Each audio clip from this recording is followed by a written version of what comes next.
एका मोठ्या खोलीत एका मोठ्या सोफ्यावर एक माणूस बसलेला होता.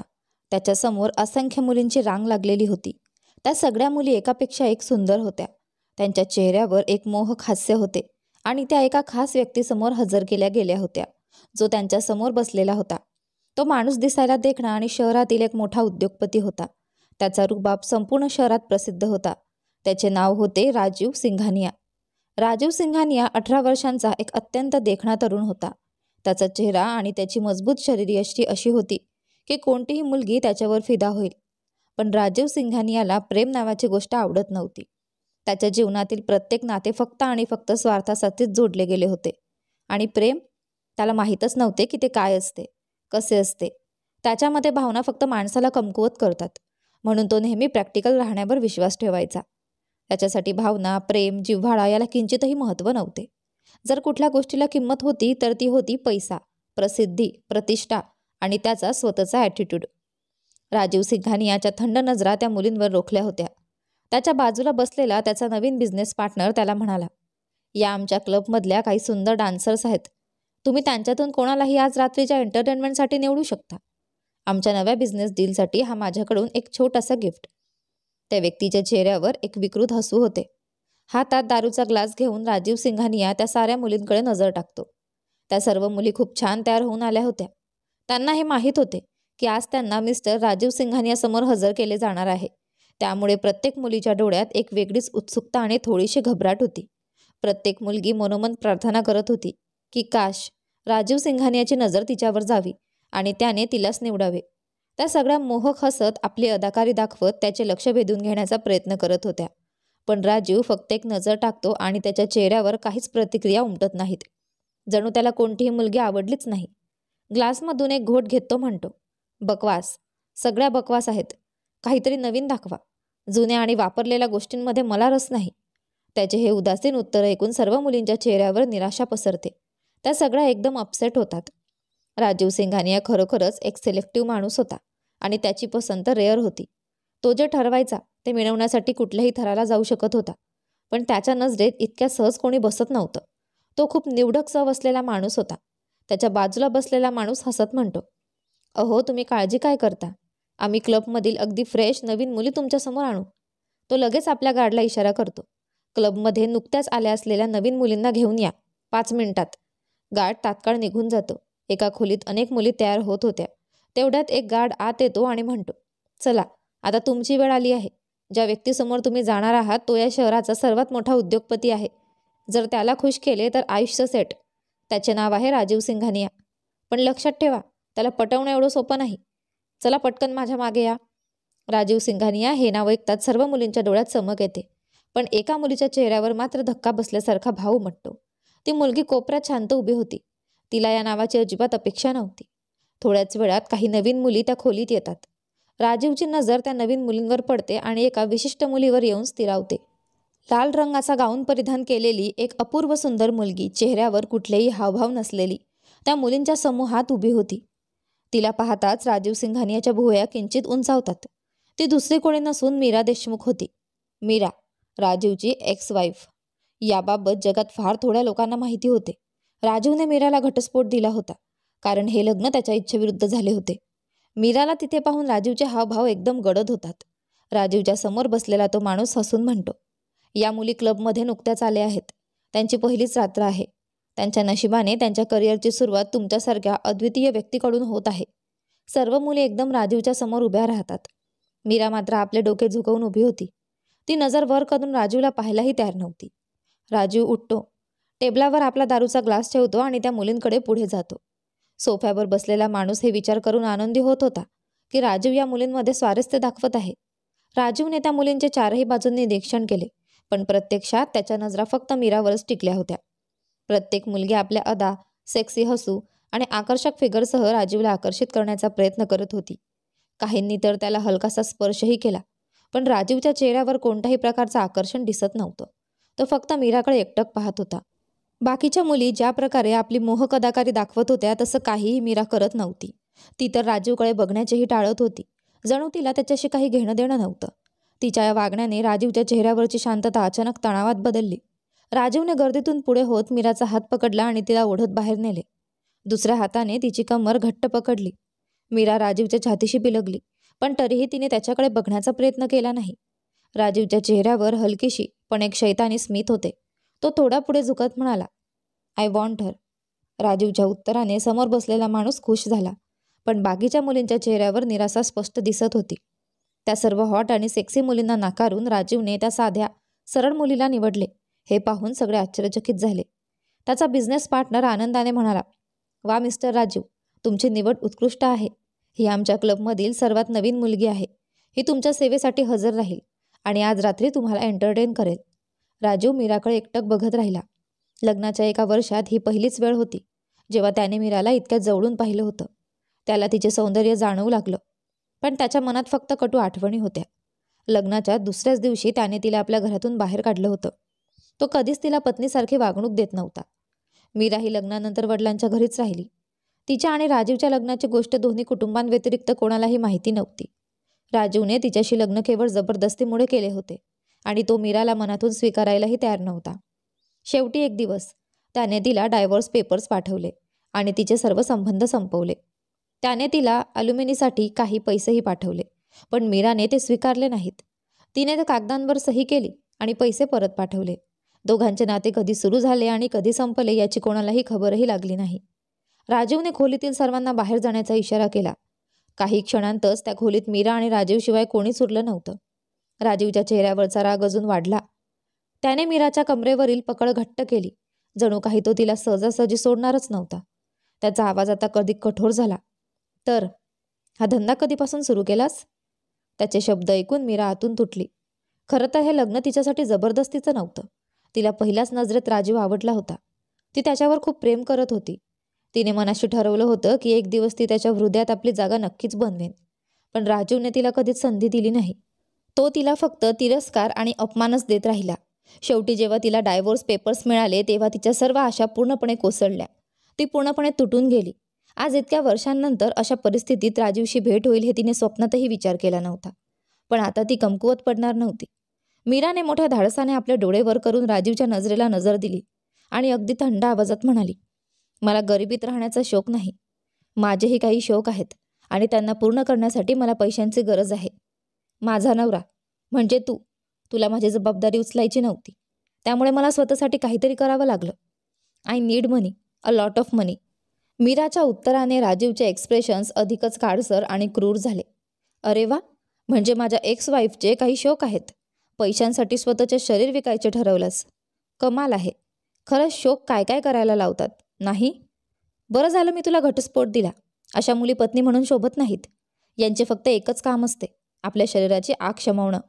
राजीव दात खात बोलत होता. का कोणास ठाऊक, पण अचानक त्याला खूप जास्त राग येऊ लागला होता. राजीवचे शब्द मीराला खूप वेदना देत होते, पण ती आपली वेदना राजीवला दाखवू इच्छित नव्हती. आणि दाखवावं तरी का? ज्याने ना लग्न करण्याआधी विचार केला ना घटस्फोट देण्याआधी. त्याने तिचा चेहराही पाहिला नव्हता, तिच्या भावनांचा विचारही केला नव्हता. मग अशा माणसाला तिने काही का दाखवावं? चेहऱ्यावर एक मोहक आकर्षक हसू ठेवत तिने आपल्या हातांनी राजीवच्या गळ्यात बाहू टाकले आणि म्हणाली, जर असंच आहे तर चल, मी तुझी इच्छा पूर्ण करते आणि तू माझी. तसंही काही दिवसांपासून व्यवसाय थोडा मंदच चालला आहे. तुझ्यासारखा कोणी श्रीमंत माणूस सापडतच नव्हता, पण आज मिळालाय तर मी कोणतीही संधी सोडू इच्छित नाही. तुला जसं हवंय तशीच सर्व्हिस मिळेल आणि विश्वास ठेव, तुला तक्रार करायची मी संधीही देणार नाही. आजपर्यंत माझ्या कोणत्याही कस्टमरला मी नाराज होऊन जाऊ दिलं नाही. कस्टमर? किती कस्टमर झाले आहेत तुझे? राजीवच्या डोळ्यात आश्चर्यही होते आणि एक काळोखी छटासुद्धा. राजीवच्या चेहऱ्यावर मोहकपणे हात फिरवत मीरा म्हणाली, काय फरक पडतो? हा तर आमचा रोजचा व्यवसाय आहे. शेवटी किती जणांना आठवण ठेवू मी? मीराच्या या बेशरम बोलण्याने राजीवच्या चेहऱ्यावरचा संताप आणखीनच गडद झाला. त्याने तिला जोरात पकडले. तो तिला फारच रफ पद्धतीने पकडून होता. मीराला वेदना होत होत्या, पण ती राजीवला त्याचा अंदाज लागू देत नव्हती. तिच्या चेहऱ्यावर तेच मोहक आकर्षक हसू होते, जे राजीवला आणखीनच विचित्र वाटत होते. मला वाटले होते की तू चांगली मुलगी आहेस, म्हणूनच मी तुला घटस्फोटासोबत काही पैसेही पाठवले होते.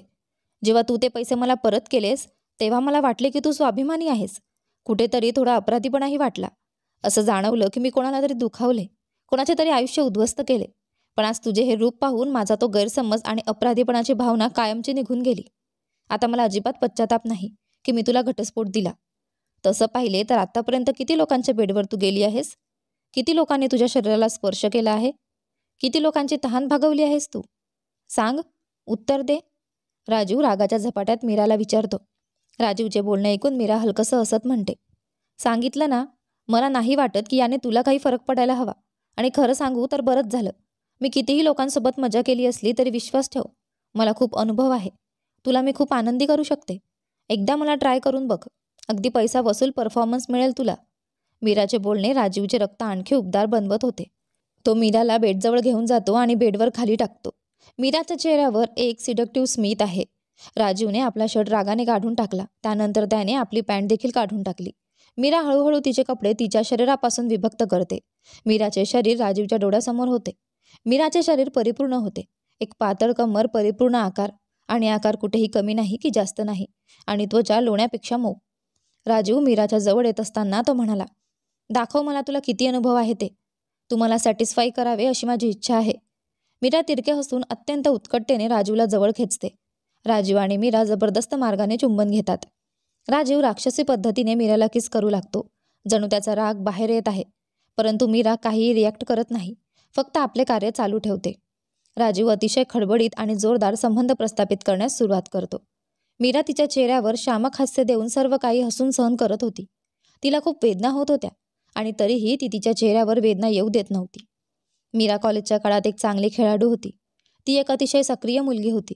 तिने खूप सायकलिंग आणि बरेच व्यायाम देखील केले होते, ज्यामुळे तिचे हायमेन, ज्याला आपण कौमार्य मानतो, ते तुटले गेले होते. हायमेन आधीच तुटले होते. यामुळे राजीव बरोबर हे सर्व करत असताना मीराचे रक्त बाहेर येत नाही. परंतु ती व्हर्जिन होती हे राजीवला टाईटनेसवरून कळते. राजीवला याबद्दल थोडासा आश्चर्य वाटले. तो मीराकडे पाहत म्हणाला, हे खूप घट्ट आहे. असे वाटत नाही की तू हे सर्व यापूर्वी केले आहे. राजीवचे बोलणे ऐकून मीराने त्याच्या चेहऱ्यावर बोट फिरवत म्हटले, मला ट्रीटमेंट घ्यावी लागते. आम्हाला घट्ट ठेवावे लागते. तुमच्यासारख्या ग्राहकांना चांगली सेवा देण्यासाठी आम्हाला आमच्या शरीराला मेंटेन ठेवावे लागते. तुम्ही प्रथमच नाही आहे ज्याला असे वाटते की मी प्रथमच तुमच्यासोबत हे सर्व करत आहे. प्रत्येक ग्राहकाला प्रथम असेच वाटते, परंतु ते खूप आनंद पण घेतात. मीराचे ऐकल्यानंतर आता राजीव खूप रागावला होता. Seriously, you are totally a bitch. हे सर्व करण्यासाठी आपल्या शरीरासोबत छेडछाड तर फक्त तुझ्यासारखी स्त्रीच करू शकते. राजीवची गोष्ट ऐकून मीरा हसू लागते. पण मीराचं हसणं राजीवला खूप जास्त राग आणते. यावेळी राजीव अजूनच तीव्रतेने मीरावर कोणतीही दया न दाखवता पूर्ण ताकदीने तिच्यावर आक्रमण करतो. मीराला खूप जास्त वेदना होऊ लागतात. इतकं की तिच्या डोळ्याच्या एका कोपऱ्यातून अश्रूही ओघळतात. पण ती ताबडतोब त्यांना पुसून टाकते, कारण ती राजीवला ते दाखवू इच्छित नाही. राजीव बिछाण्यात तिच्याशी फारच निर्दयीपणे वागत असतो. मीरा संपूर्ण बेशर्मीने राजीवला संतुष्ट करते. मीराची ही बेशर्मी पाहून राजीव आश्चर्यचकित होतो. त्याने या मुलीबद्दल किती चुकीचा समज केला होता. त्याला किती निरागस वाटली होती ती. आज पहिल्यांदाच राजीव सिंघानियाने कुणाला ओळखायला चूक केली होती. ही तर खरी एक नीच स्त्री आहे आणि काही नाही. राजीव जवळजवळ एक रात्रभर मीरासोबत असं काहीतरी करत राहतो. पहाट होईपर्यंत दोघेही फारच थकलेले असतात. राजीव शॉवर घेऊन बाहेर जातो. त्यानंतर मीरा शॉवर घेण्यासाठी आत जाते. बाथरूमचा दरवाजा बंद करताच मीराच्या सर्व वेदना आणि त्रास तिच्या चेहऱ्यावर उमटतात आणि तिच्या डोळ्यांतून अश्रू चालू होतात. तिच्या तोंडावर हात ठेवून ती गप्पपणे खूप रडते. शॉवरचे पाणी तिच्या अंगावर पडत असताना तिच्या शरीरावर लाल आणि निळ्या ठिपक्यांचे चिन्ह दिसत होते, जे सांगत होते की राजीवने किती क्रूरतेने तिला नोचले आणि शरीरावर कमी पण आत्म्यावर जास्त वेदना होत्या. काही वेळा मीरा आपला आवाज दाबून रडत राहिली. त्यानंतर बाथरूममध्ये तिच्या वेदना कमी करून ती न्हाल्यावर बाहेर येते. राजीव कपडे घालून तयार होतो.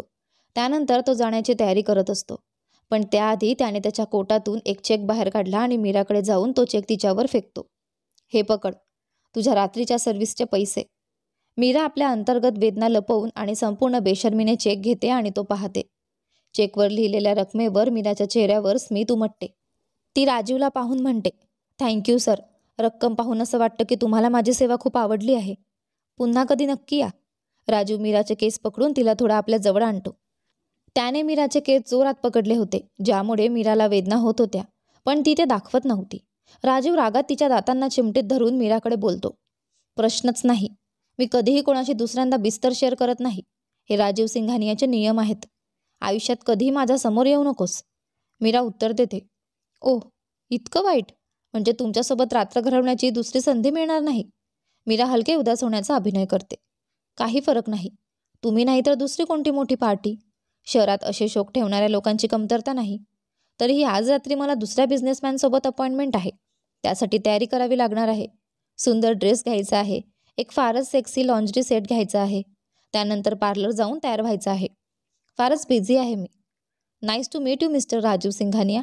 हे शब्द ऐकून मीरा तिचा चेक घेऊन खोलीतून निघून जाते. आज रात्री दुसऱ्या कोणासोबत अपॉइंटमेंट? मीराचे हे शब्द ऐकून राजू आश्चर्यचकित होतो. त्याला खूप राग येतो. ती संपूर्ण शहरासोबत जाऊ देत, मला काही फरक पडत नाही. राजू तिथून थेट आपल्या ऑफिसकडे निघून जातो. क्लबमधून निघाल्यावर मीरा थेट हॉस्पिटलकडे जाते. तिच्या फोनवर अनेक मिस कॉल्स आले होते. मीरा डॉक्टरकडे जाते, जो त्याच्या कॅबिनमध्ये बसलेला होता. मीराला पाहून डॉक्टर म्हणतो, अरे तुम्ही आलात? आम्ही तुम्हाला खूप कॉल केले होते. तुम्ही फोन का घेतला नाही? मीरा क्षमा मागत आणि थोड्या घाबरलेल्या आवाजात म्हणते, मला माफ करा डॉक्टर, मी कुठल्या तरी कामात अडकले होते. डॉक्टर ते कसे आहेत? ते ठीक आहेत ना? डॉक्टर मीराला सांगतो, खरं तर त्यांची स्थिती काल रात्री खूपच खराब झाली होती. ते वारंवार तुमच्याशी भेटण्याचा आग्रह करत होते. म्हणूनच आम्ही तुम्हाला खूप कॉल केले. डॉक्टरची ही गोष्ट ऐकून मीरा चांगलीच घाबरलेली असते. आता ते कसे आहेत डॉक्टर? डॉक्टर मीराला शांत करत सांगतो, आता ते ठीक आहेत, काळजी करू नका. हे ऐकून मीरा मोकळा श्वास घेते. डॉक्टर मीराला सांगतो, त्यांना केमोथेरपी सुरू करायची आहे. ते कॅन्सरच्या शेवटच्या स्टेजवर आहेत. मी तुम्हाला खोटा दिलासा देऊ इच्छित नाही, पण आपल्याला माहीत नाही की त्यांचे वाचण्याचे किती चान्सेस आहेत. ते खूप कमी आहेत. तुम्ही खात्री करा की तुम्ही त्यांच्यावर इतके पैसे खर्च करू इच्छिता का? हे ऐकून मीराच्या डोळ्यात अश्रू येतात. तुम्ही काय बोलत आहात? तुम्ही डॉक्टर आहात. त्यांच्या व्यतिरिक्त या जगात माझं कोणी नाही. त्यांना मी गमावू इच्छित नाही. डॉक्टर मीराला शांत करत सांगतो, मी समजतो, काळजी करू नका. देवावर विश्वास ठेवा. त्यांची केमोथेरपी सुरू करण्याची वेळ आली आहे. त्यानंतर त्यांची काही महागड्या औषधांची ट्रीटमेंट सुरू होईल. मी आशा करतो की तुम्ही त्यांचा खर्च उचलू शकाल. मीरा एक दीर्घ श्वास घेत हलक्या पद्धतीने आपलं डोकं हलवते आणि म्हणते, हो डॉक्टर, काळजी करू नका. तुम्ही फक्त उपचार सुरू करा. खर्च मी पाहून घेईन. हे ऐकून डॉक्टर हलकेसे स्मित करत त्याचे डोके हलवतो. मीरा हॉस्पिटलच्या एका वार्डमध्ये जाते. तिथे जाऊन ती पाहते की एक माणूस बेडवर पडलेला आहे, जो खूप बेजान दिसत आहे. असे दिसते की त्याच्या शरीरातून जीवन निघून गेले आहे. तो एकदम प्रेतासारखा दिसत आहे. त्या माणसाला अशा स्थितीत पाहून मीरा खूप दुःखी होते. कारण तो माणूस दुसरा कोणी नाही, तिचे स्वतःचे वडील होते, जे कॅन्सरशी लढत होते. कॅन्सरमुळे त्यांचे शरीर हळूहळू खोकळं होऊन जात होते. मीरा धैर्याने तिच्या हिंमतीला एकत्र करून चेहऱ्यावरील दुखापतीला एका हसऱ्या मुखी लपवून वार्डमध्ये येते. तो माणूस जो बेडवर पडलेला असतो, मीराला पाहून त्याच्या शरीरात जणू जीवन येते. डोळ्यात चमक येते आणि तो आपला हात पुढे करून मीराला जवळ येण्याचा इशारा करतो. मीरा जवळ जाऊन त्या माणसाचा हात पकडते आणि बेडच्या जवळच्या खुर्चीवर बसते. पप्पा कसे आहात? तुम्हाला माहीत आहे का, आज मी डॉक्टरांसोबत भेटले होते. डॉक्टरांनी सांगितलं की तुम्ही चांगली रिकव्हरी करत आहात. तुम्ही लवकरच पूर्णपणे ठीक होणार आहात पप्पा. काळजी करू नका. तुम्ही लवकरच पूर्वीसारखे चांगले होणार आहात. त्या माणसाला माहीत होतं की मीरा आज खोटं बोलत आहे. त्याच्या सध्याच्या स्थितीत तो जीवनाकडे नाही तर मृत्यूच्या दिशेने जात आहे. तरीही मीरा त्याला हिंमत देत होती. तो जाणत होता की ती दुःखी आहे, पण तिच्या ओठांवर हसू आहे. त्याच्याच बाबतीत त्याचा विचार फक्त स्वतःसाठी नव्हे तर त्याच्या प्रिय मुलीच्या भविष्यासाठी होता. मीरा दिसायला खूप सुंदर आणि निरागस होती. त्यांना समजत होते की त्यांच्याशिवाय ती या जगात कसे जगेल. त्या माणसाचे नाव दिनेश होते. दिनेश देशमुख, जो एक मध्यमवर्गीय माणूस होता. दिनेशचे पप्पा म्हणजे मीराचे आजोबा आणि राजीवचे आजोबा एका शाळेत मित्र होते. त्या काळात त्यांनी मीरा आणि राजीवचे लग्न ठरवले होते. राजीवच्या आजोबांनी जोर जबरदस्तीने मीराचे लग्न घडवले होते, कारण राजीवने ठाम नकार दिला होता. राजीवच्या आजोबांना समजत होते की मीरा एक चांगली मुलगी आहे आणि राजीव कसा मुलगा आहे याचा त्यांना अंदाज होता. म्हणून त्यांना वाटलं की फक्त मीरा राजीवला एक चांगला माणूस बनवू शकेल.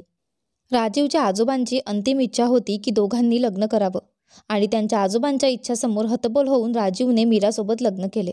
पण कधीच तिचा चेहरा देखील नाही पाहिला. लग्नानंतर लगेचच राजीवच्या आजोबांचे निधन झाले आणि राजीवने मीराला तिच्या वडिलांच्या घरात परत पाठवलं. मीराने त्या दिवशी किती दुःख केलं हे राजीवला कधीच समजलं नाही. दिनेश मीराला म्हणाला, मला दिलासा देऊ नकोस. मला माहीत आहे की माझ्याकडे जास्त वेळ उरलेला नाही.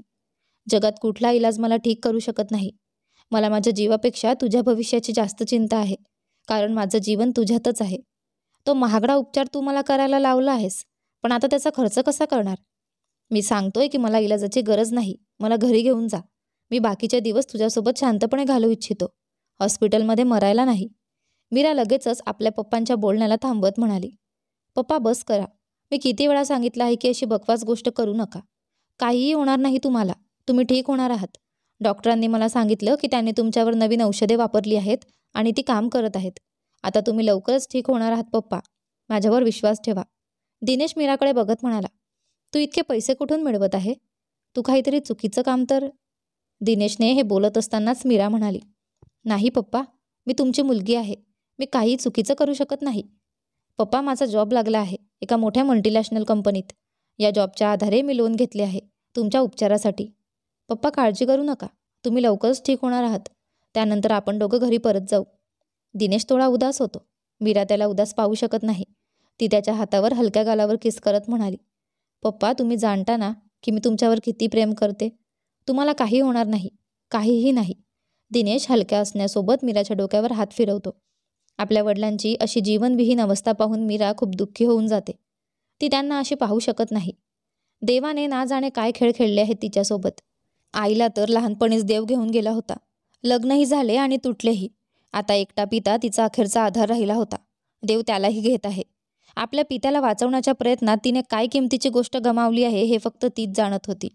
मीरा मनाशी म्हणाली, आय एम सॉरी पप्पा. मी जे करत आहे ते तुम्हाला सांगू शकत नाही. पण तुमचं जीवन वाचवण्यासाठी मी कोणत्याही हद्दीला जाऊ शकते. मला माहीत आहे की मी जे करत आहे ते खूप चुकीचं आहे.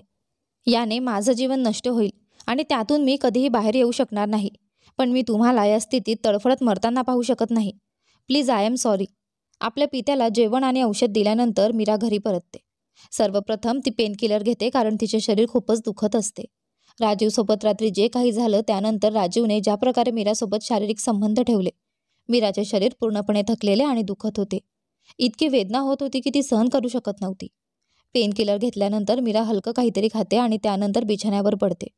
ती संपूर्ण रात्र थकलेली आणि वेदनेत होती म्हणून तिला झोप लागते. रात्री मीरा तयार होऊन क्लबमध्ये पोहोचते.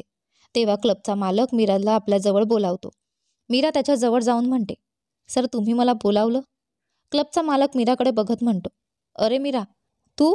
किती छान झालं की तू आलीस. मी किती वेळापासून तुझीच वाट पाहत होतो. हे घे, मी तुझ्या फोनवर एक ॲड्रेस पाठवला आहे. आज रात्री तुला तिथे जाऊन यायला हवं. मीरा जेव्हा तो ॲड्रेस पाहते तिच्या डोळ्यात आश्चर्य भरले जाते. सिंघानिया मेन्शन. क्लबचा मालक थोडा उत्साही होऊन म्हणतो, तुला माहीत आहे का, त्यांना तुझी सर्व्हिस इतकी आवडली की त्यांनी तुला एका महिन्यासाठी हायर केलं आहे. तुझी तर लॉटरी लागली. तुला माहीत आहे ना राजीव सिंघानिया कोण आहे? कॉंग्रॅच्युलेशन्स. आता तर तू पैशांच्या तलावात नाशील मीरा. मीरा खूपच आश्चर्यचकित होती कारण तिला याची अजिबात अपेक्षा नव्हती. तिला अशा प्रकारे शॉकमध्ये हरवलेली पाहून क्लबच्या मालकाने मीराला विचारले, काय झालं? काय विचार करत आहेस? मीरा थोडं जागे होऊन म्हणाली, सर, एका महिन्यासाठी? हे जरा जास्त नाही झालं का? क्लबचा मालक डोळे फिरवत म्हणतो, कसली गोष्ट बोलते? या संधीसाठी मुली मरतात आणि तुला मिळाली आहे तर तुला ते जास्त वाटत आहे. हे चांगलं आहे की तुला इतर कुणाकडे जाण्याची गरज नाही. एका महिन्यासाठी तुझ्याकडे एक फिक्स क्लायंट आहे आणि तोही एक करोडपती बिझनेसमॅन, जो दिसायला पण माशाअल्लाह गजबचा हँडसम आहे. किमान एक मोठा वृद्ध नाहीये. तुला तुझ्या नशिबावर गर्व असावा. चल, पटकन तयार हो आणि त्या ॲड्रेसवर जा. मिस्टर सिंघानियाला उशीर करणारे लोक आवडत नाहीत. त्याच्या बोलण्यावर मीरा हलका आश्चर्यचकित होऊन आपलं डोकं हलवते. ती अजूनही कन्फ्यूज आणि हैराण होती. पण पैशांची आवश्यकता पूर्ण करण्यासाठी तिला हे काम करायचंच होतं. तिच्या नशिबाने अजून काय करावं लागेल हे तिला माहीत नव्हतं. क्लब सोडून राजीव थेट ऑफिसला जातो. तिथे तो खूप सारे मीटिंग्स अटेंड करतो, खूप सारं काम करतो. पण त्याचे लक्ष परत परत मीराकडे जाते. तिने जे सांगितलं त्यावर तो विचार करतो. त्याने लाख प्रयत्न केले की मीराबद्दल विचार न करावा, पण प्रत्येक वेळेस त्याचा प्रयत्न फसतो आणि तो मीराविषयी विचार करत करत खूपच फ्रस्ट्रेट होतो. ती खरंच आज रात्री दुसऱ्याच्या कोणाच्या सोबत? हे विचार करत करत राजीवचे मन भांबावलेलं होतं. राजीवने आपल्या हातात ठेवलेली क्रिस्टल बॉल जोरात आपल्या मुठीत कसून धरली. नाही, ते दुसऱ्या कोणाच्या सोबत झोपू शकत नाही. तेवढ्यात राजूला अचानक होश येतो आणि तो आपल्या या विचारांवर खूपच हैराण होतो. व्हॉट द फक? त्या मुलीने माझ्यावर काय जादू केली आहे? मी तिच्याबद्दल का विचार करत आहे? भाडमध्ये जाऊ दे तिला. ज्याच्यासोबत झोपायचं आहे त्याच्यासोबत झोप. मला काय फरक पडतोय? Total rubbish. ती आता माझी बायको नाही आहे. तिच्याशी माझा काहीही संबंध नाही आहे. Stop Rajiv, stop thinking about her. आपल्या कामावर लक्ष केंद्रित कर. ती फक्त एक कॉल गर्ल आहे जी पैशांसाठी असे घाणेरडे काम करते. मला तिच्याशी काही फरक पडत नाही. काहीही फरक नाही पडत. राजीव पुन्हा आपल्या कामात झोकून देतो. संपूर्ण दिवस निघून गेल्यावर राजीव घरी येतो आणि सोफ्यावर बसतो. तो रिलॅक्स होण्यासाठी त्याच्या डोळ्यांना बंद करतो आणि त्याच्या डोक्याला आरामात सोफ्यावर टेकवतो. काही वेळ त्या पद्धतीने पडून राहिल्यानंतर राजू पुन्हा त्याचे डोळे उघडतो. त्याचे डोळे खूपच गडद होते. तो त्याच्या फोनकडे बघतो जो टेबलवर ठेवलेला असतो. राजू त्याच्या डोक्याला हलवून त्या विचारांना बाहेर काढण्याचा प्रयत्न करतो. Enough Raju, enough enough enough. काय विचार करत आहेस तू? तुला तिच्याशी काहीही फरक पडत नाही. फक्त विचार करणं थांबव तिच्याबद्दल. राजीव रागात उभा राहून आपल्या खोलीत जातो. तो अंघोळ करून फ्रेश होतो आणि किचनमध्ये जाऊन स्वतःसाठी डिनर तयार करतो. राजीव स्वतःचे जेवण तयार करत होता. त्याला दुसऱ्याच्या हाताचे जेवण आवडत नव्हते. त्याने नोकरांना किचनमध्ये येण्यापासून परवानगी नाकारली होती. तो जेवण घेऊन डायनिंग टेबलवर बसतो आणि जेवण सुरू करतो. आज त्याला जेवणात काहीच चांगले वाटत नव्हते. एकदम शिजलेले कळवट दिसत होते. व्हॉट रबिश, काय बकवास जेवण बनवलं आहे. राजीव काही वेळ तिथे बसून राहतो.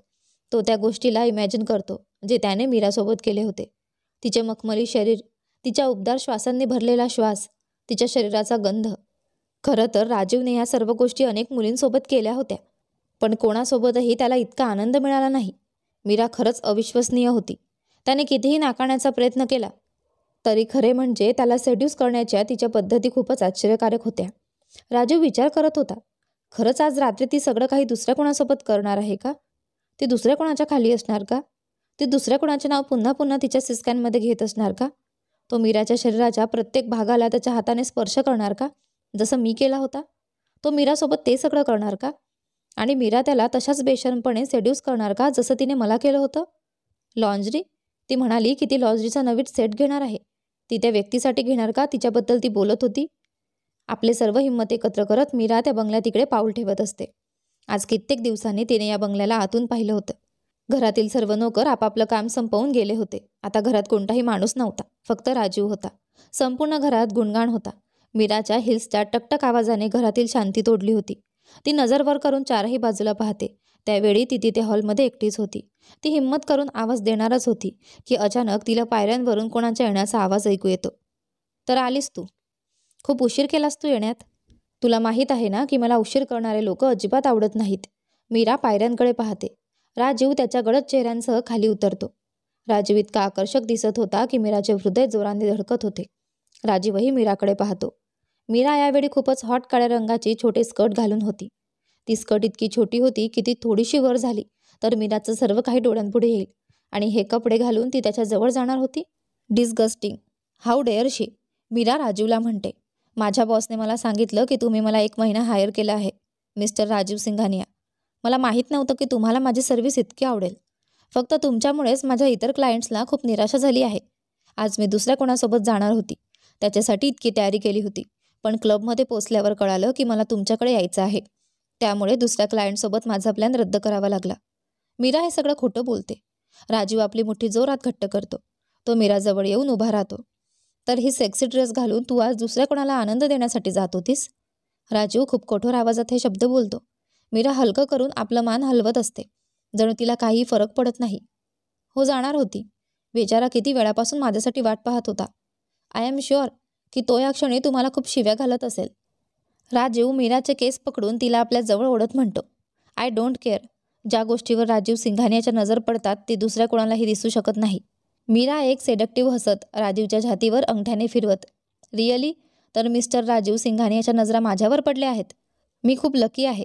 सांगा मी तुमच्यासाठी काय करू शकते? मीरा देशमुख, आजपासून 1 महिना तुमच्यासाठी हजर आहे. राजीवचे एक्सप्रेशन्स आणखी वाईट होतात आणि तो मीराच्या केसांवर पकड आणखी घट्ट करतो, ज्यामुळे मीराला वेदना होऊ लागतात. तुझ्या कारणामुळे माझा डिनर राहिला. जाऊन आधी माझ्यासाठी जेवण तयार कर. मीरा हे ऐकून थोडी चक्रित होते. यानंतर पुढे काय झाले ते पाहूया आपल्या या कथेच्या पुढच्या भागात. तोपर्यंत तुम्हाला ही कथा आवडत असेल तर व्हिडिओला लाईक करा. तुम्हाला कथा कशी वाटली कमेंट करून नक्की सांगा. चॅनलवर नवीन असाल तर सबस्क्राईब करा आणि हो, नोटिफिकेशन बेल दाबा जेणेकरून येणाऱ्या पुढील व्हिडिओची अपडेट तुम्हाला सर्वात आधी मिळेल. धन्यवाद.